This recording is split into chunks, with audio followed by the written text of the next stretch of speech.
On July 15, 1976 in Chowchilla, California, 3 armed men stopped a school bus. Children described the men as having pantyhose over their faces and threatening them with firearms. 26 abducted children and their bus driver were taken into vans and then put into a trailer which was buried underground. They were mostly elementary school age, with the oldest being 14.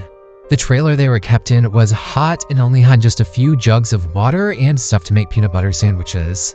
And as they started to pile dirt on top, the roof started caving in. The men left them down there in the sweltering heat as the children started panicking. They were down there for about half a day before a 14-year-old named Mike and the bus driver started digging, and they found a way to get out.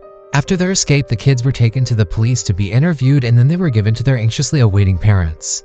The 3 men were quickly identified as 24-year-old Fred Woods and brothers James and Richard Schoenfeld. Their master plan had been to get money from the government by attacking a school bus and holding its occupants for ransom. Also, this part's ridiculous. They tried calling the police station with their demands, but this was a national story, so the phone lines were full with calls from parents and reporters. Said they couldn't get through and they fell asleep, leaving those kids alone, buried underground.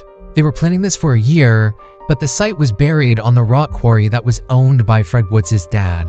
The 3 men were sentenced to life without parole, but this was later changed to life with parole.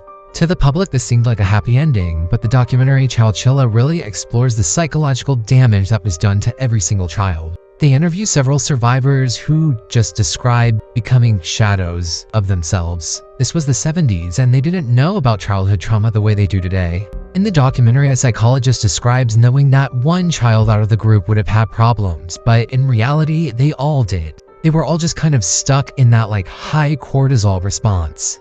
I mean, these were kids that were threatened with firearms and then buried in this tight, small, hot space with dirt raining down onto them. I mean, that would be scary as an adult, but imagine being 8, 9, 10 years old. Many struggled with alcoholism, and one victim who was 10 when it happened passed away in 2021 at the age of 55. Her name was Jody Heffington, and she attended every single parole hearing as the kidnappers were let out one by one.